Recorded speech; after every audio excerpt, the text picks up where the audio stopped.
Assalamualaikum warahmatullahi wabarakatuh.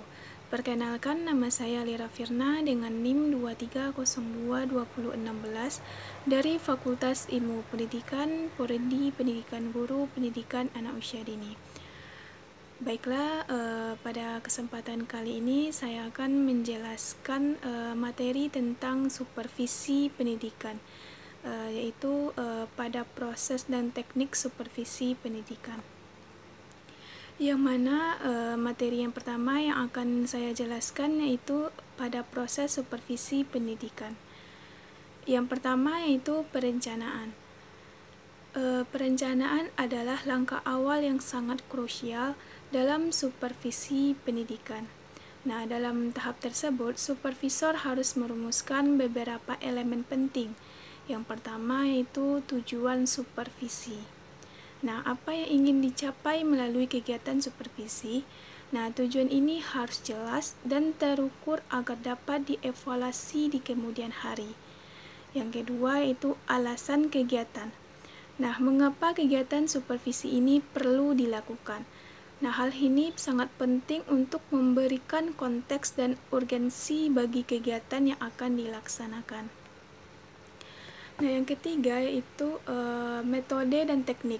Nah, supervisor harus memilih metode atau teknik yang paling sesuai untuk mencapai tujuan yang telah ditetapkan. Nah, ini juga bisa mencangkup teknik individual, kelompok, langsung atau tidak langsung. Selanjutnya yaitu partisipasi. Nah, siapa saja yang akan terlibat dalam kegiatan ini?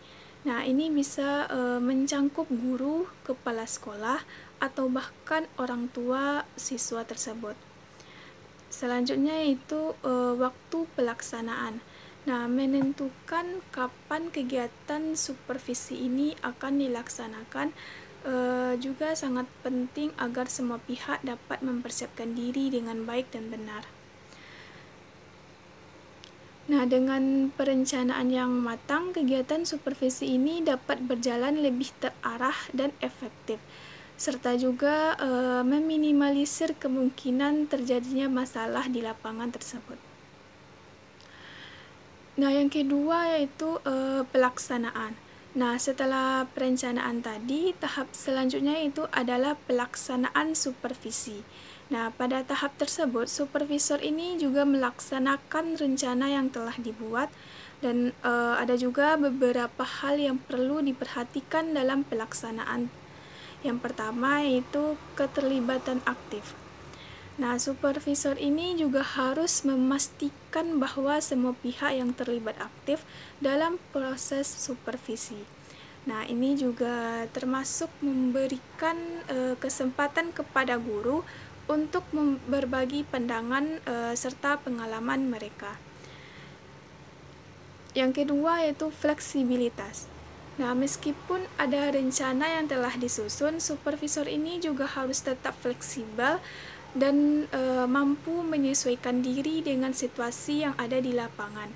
Nah, terkadang juga kondisi di kelas ini tidak sesuai dengan yang diharapkan, sehingga supervisor ini perlu melakukan penyesuaian tersebut. Dan selanjutnya itu pada observasi dan interaksi. Nah, selama pelaksanaan, supervisor ini juga dapat melakukan observasi langsung terhadap proses pembelajaran yang berlangsung. Nah, ini juga memberikan kesempatan untuk melihat secara nyata bagaimana seorang guru mengajar dan siswa belajar.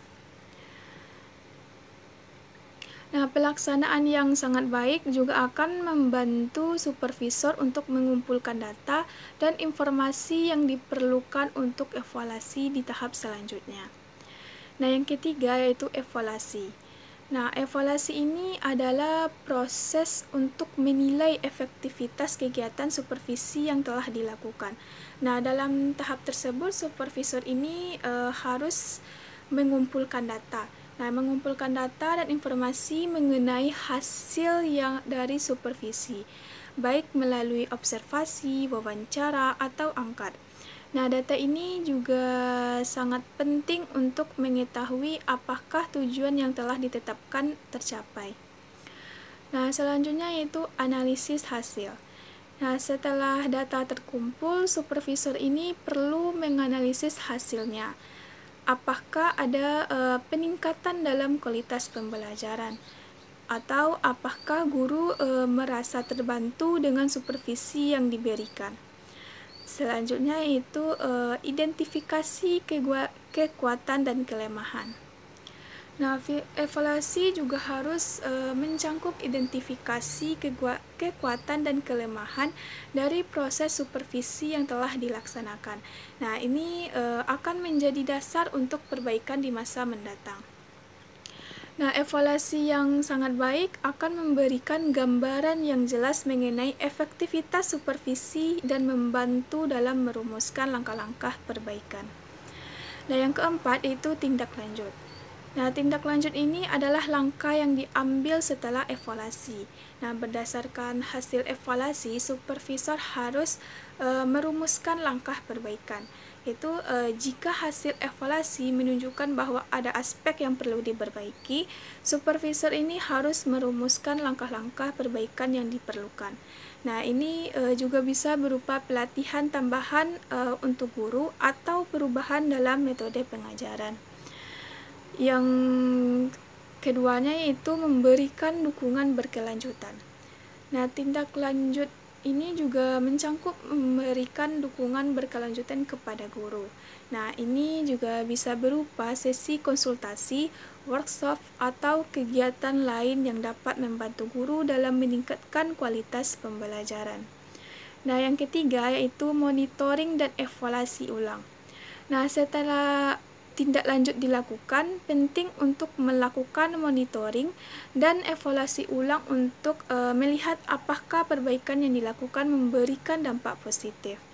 Nah, tindak lanjut yang efektif akan memastikan bahwa supervisi ini tidak berhenti hanya pada evaluasi, tetapi terus berkelanjut untuk meningkatkan kualitas pendidikan.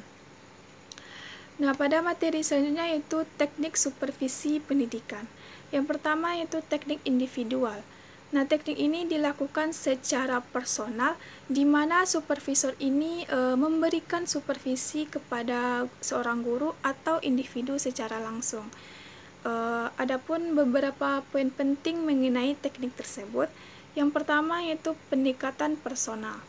Nah, teknik individual ini memungkinkan supervisor untuk lebih memahami masalah yang dihadapi oleh seorang guru secara spesifik. Nah, dengan pendekatan yang lebih personal, supervisor ini dapat memberikan solusi yang tepat dan relevan. Yang kedua yaitu konseling dan bimbingan. Nah, dalam teknik ini, supervisor ini dapat melakukan sesi konseling atau bimbingan untuk membantu guru mengatasi masalah yang dihadapi. Nah, ini juga mencangkup diskusi tentang metode pengajaran, manajemen kelas, atau masalah pribadi yang mempengaruhi kinerja guru. Yang ketiganya yaitu kerahasiaan. Penting juga untuk menjaga kerahasiaan dalam teknik ini agar guru merasa nyaman untuk berbagi masalah yang dihadapi.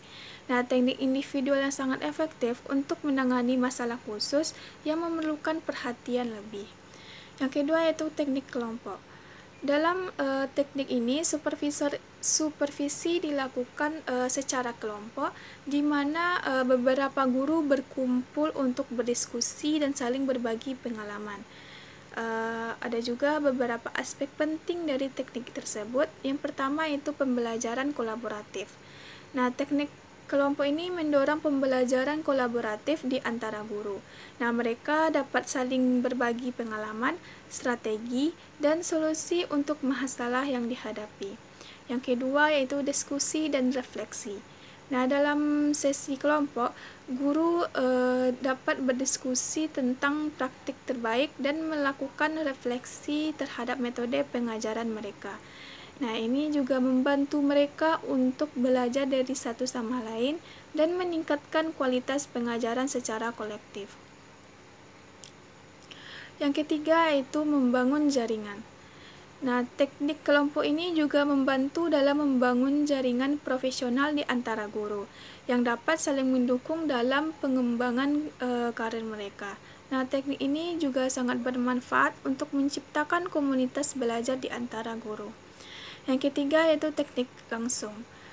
Teknik langsung ini adalah metode di mana supervisor menyampaikan harapan dan tujuan supervisi secara jelas kepada guru. Ada beberapa hal yang perlu diperhatikan dalam teknik tersebut. Yang pertama, komunikasi yang jelas.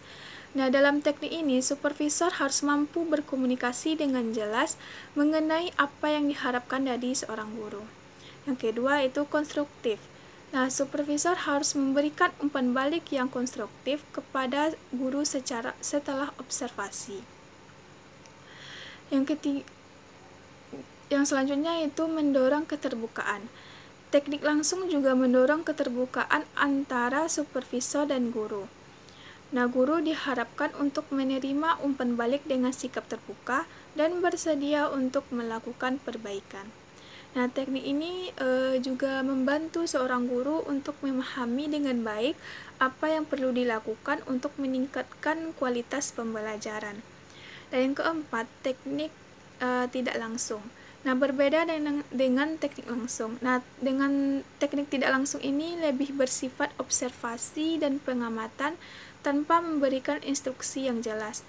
Ada juga beberapa poin penting mengenai teknik tersebut. Yang pertama yaitu observasi tanpa intervensi. Nah, dalam teknik ini supervisor mengamati proses pembelajaran yang berlangsung tanpa mengintervensi. Yang kedua yaitu pengumpulan data. Teknik tidak langsung memungkinkan supervisi untuk mengumpulkan data yang akurat mengenai perilaku guru dan siswa selama proses pembelajaran. Yang ketiga yaitu umpan balik setelah observasi. Nah, setelah melakukan observasi, supervisor ini memberikan umpan balik kepada guru berdasarkan apa yang telah diamati.